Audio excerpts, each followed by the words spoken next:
যশোরের মনিরামপুরের এই ৮৫ বছরের দাদু ছোট নদীর উপরে কচু চাষ করে এলাকায় সাড়া ফেলে দিয়েছেন। তার রোপণ করা এই কচু গাছ একবার রোপণ করলে নাকি পানির উপরেই বেঁচে থাকে বছরের পর বছর। ও দাদু ভালো আছেন? ভালো আছেন বলো। হ্যাঁ, এটা কিসে উঠতেছেন? ডোঙায় উঠতেছি। ডোঙা? হ্যাঁ, এটা কি দিয়ে বানাইছেন? তাল গাছ দিয়ে। তাল গাছ? তাল গাছের নৌকা তাইলে? হ্যাঁ, যাচ্ছেন কোথায়? বেড়ে যাচ্ছি। বেডে? এটাকে বেড বলেন আপনারা, এই যে কচু গাছ লাগাই রাখছেন? হ্যাঁ, এটা বেড বলে। আমি শুনলাম এই কচু গাছ একবার লাগাইলে নাকি ৫-৭ বছর জীবিত থাকে।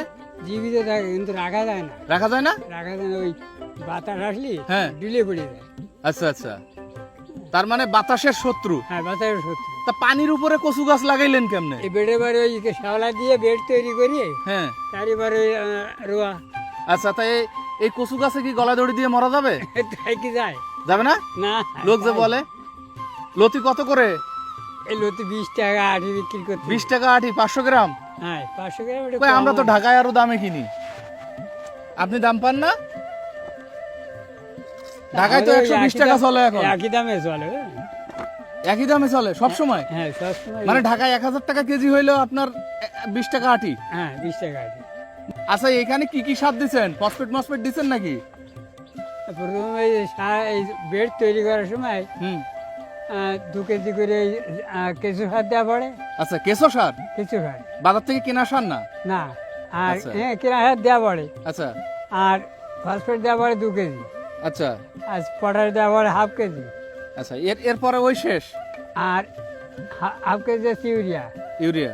হ্যাঁ, আচ্ছা তখন এই আচ্ছা, সারটা ফসলের জন্য। আচ্ছা, ও পচানোর জন্য? হ্যাঁ, ফসলের জন্য। আচ্ছা, এরপরে শুধু গোবর সার দিয়ে এটা এরপরে চলতেছে? এখন গোবর সারটা কোনো সারটার কিছু না। এভাবেই চলতেছে? হ্যাঁ, এভাবে চলে। কি বলেন?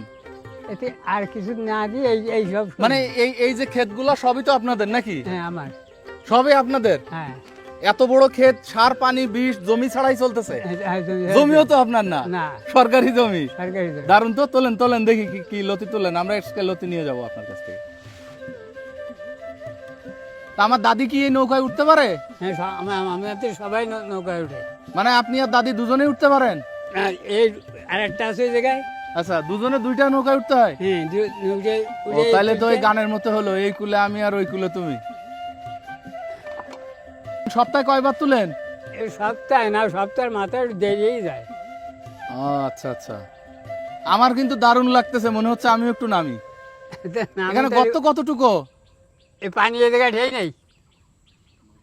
এই জায়গায় এখনো 4-5 হাত পানি আছে। আচ্ছা, তাই নদীর উপরে এইভাবে চাষ কিভাবে সম্ভব করলেন আপনি? এই আমাদের অনার দাদা আসে কৃষি অফিসার, হ্যাঁ। উনি একটা আমাদের এই পরিকল্পনা দেখাইছে। ও আচ্ছা আচ্ছা, ভালো তো। দাদু, আপনার এই ভেসে চলে যাবে না? না, এই বাধা রয়েছে, এই মাথায় মাথায় বাধা, ওই 2 মাথায়। আচ্ছা, রশি দিয়ে বেঁধে হ্যাঁ, রাখছেন? রশি দিয়ে বেঁধে রাখা। আচ্ছা।